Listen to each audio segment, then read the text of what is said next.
Hello everyone and welcome to 9-inch Charge.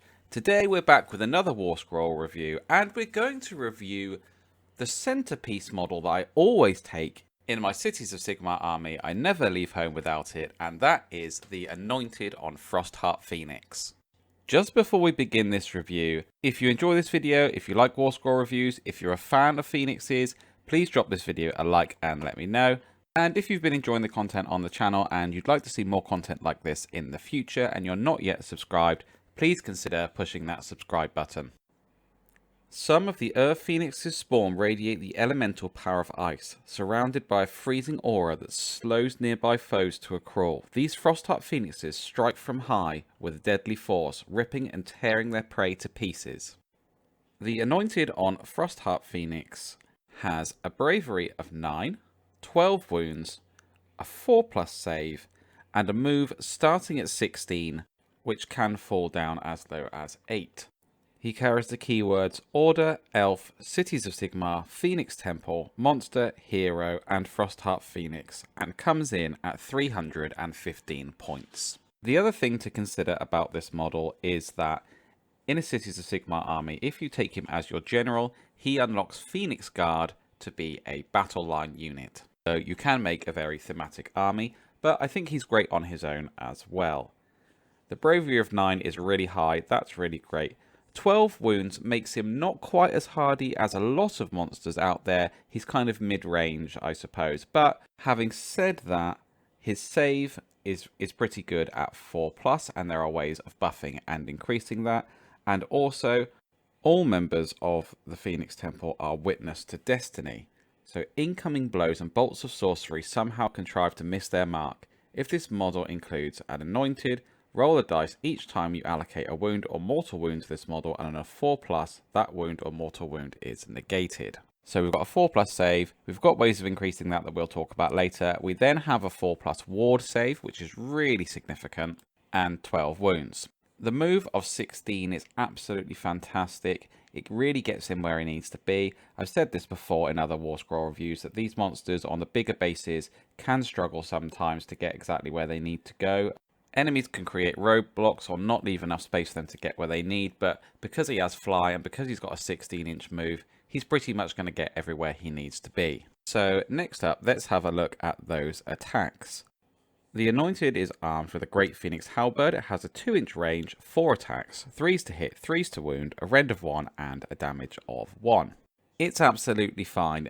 It's not absolutely amazing. It has a point of rend, it hits and wounds fairly easily, its damage is quite low. I would say that it's just fine. There are heroes out there who have got better attacks. I think we just have to take this as a bonus, because the real reason we're taking the Anointed is because it makes the Phoenix a character, so you can upgrade them with magic items and such the like, and also because of the Witness to Destiny 4+ ward save. So this attack is just a nice bonus. The real attack comes from the Phoenix itself and its Ice Cold Talons. The Ice Cold Talons have a range of 2 inches. When the Phoenix is unwounded, they have 8 attacks each, which degrades down to a minimum of 3. It's 3s to hit, 3s to wound, rend 1, and damage 2 for a potential 16 damage a turn. As it's only rend 1, it's going to shine really against your lower level units, against enemy battle lines, things like that, infantry choices. And we know in the game now infantry choices are quite abundant, so it's a really good choice for that. Again, there are ways to make the Ice Cold Talons better. All-out attack will make that hit on 2s, and there are other ways that we'll talk about later on when we look at abilities. So in his abilities, the Anointed has the command ability Captain of the Phoenix Guard. Marked for greatness by their deity, the commanders of the Phoenix Guard can inspire their warriors to acts of greatness. You can use this command ability at the start of the combat phase. If you do so, pick one friendly Frostheart Phoenix that includes an Anointed.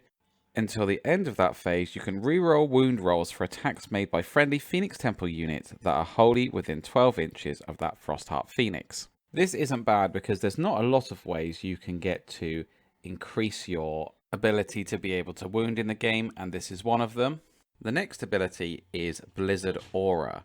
The chilling aura given off by a Frostheart Phoenix encases nearby foes in ice, slowing them and restricting their movement. Subtract 1 from wound rolls for attacks made with melee weapons by enemy units within range of the Blizzard Aura ability of any front-friendly models. The range of the Blizzard Aura ability for this model is shown on the damage table above, and it starts at 9 inches and at its lowest is 1 inch. I think that this is a really significant debuff. I think it's really useful. I mean, you're talking about if you're moving something back from, say, wounding on a 4+ to wounding on a 5+, you're then saying instead of wounding 50% of the time, you're actually going to wound a third of the time. And that's really significant. What's also great about it is it's got a nice big range of 9 inches when it starts, and it's not a wholly within ability. So the enemy just has to be, the unit just has to be touched by it, and then they're within range of it. And this just adds to the model's tankiness. So it's got a good save. It's got that 4-up ward save. It now has an enemy unit having to wound it at -1, and any other friendly models that they're trying to attack within the range of the aura. So you can really confidently move this up in the first turn. It's full 16 inches, expecting it to receive charges, multiple charges, and knowing full well that you're just going to tank them. It can hold up your enemy for absolutely ages, turn after turn. Mine's held up Mega Gargants for multiple turns of combat. They're just a brilliant anvil unit. The last ability is one that I want to talk about in a bit more detail, and that is Attuned to Magic. The spawn of the Earth Phoenix are imbued with a potent magical energy. In your hero phase, if a friendly wizard within 12 inches of this model casts a spell that is not unbound, this model is imbued with magical energy until the start of your next hero phase. Add 1 to save rolls for attacks that target this model while it's imbued with magical energy. This ability can never add more than 1 to the save roll. So this is how you're going to want to increase the save, because you can do it for the cost of a spell rather than using all-out defense. And also, unlike a command ability, all-out defense, it will last longer than a phase. It will last until your next hero phase. So if you do this and then you get double turned, it's going to last that whole time until you get a hero phase again. One of the best ways of making sure that you can get this ability off is by giving the Anointed the Arcane Tome Universal Artifact of Power. Now this makes them a wizard, so they can always start to cast spells. Mystic Shield isn't actually a bad spell for the Phoenix because it will increase its save by 1 through the ability, and then it will increase its save by 1 again from the spell, which means you'll get a 4+ save and you'll be immune to 1 point of rend, and then you become really super tanky. The spell that I go for usually actually is, quite ironically on the Frostheart Phoenix, is Flaming Weapon, because this can be cast on the Talons, and then the Ice Cold Talons become Flaming Talons, and they get +1 to their damage. So now each time they attack, instead of doing 2 damage, they will do 3, and there's 8 attacks there for a potential 8 more damage. And now their combat effectiveness is really good. So you've got 8 attacks there, each one doing 3 damage. That's really high. So now, not only are they super tanky, their damage output is brilliant, and they've got a better save. I think, really, for me, they're one of the standout units in Cities of Sigmar. I never leave home without one, not just because I really appreciate the model, but because for 310 points, it's just so useful. Like I said, I think one of the best anvils in the game. Let me know if you run one. Let me know what you think as well in the comments below, because I do read all of the comments. Thank you very much for watching. Please be sure to leave a comment and let me know what you think. I do read every single comment. If you've enjoyed this video, please be sure to give it a like. And if you'd like to see more content like this in the future, please consider subscribing to the channel. And if you'd like to take the conversation even further, you can join the 9-inch Charge Hobby Hangout group on Facebook.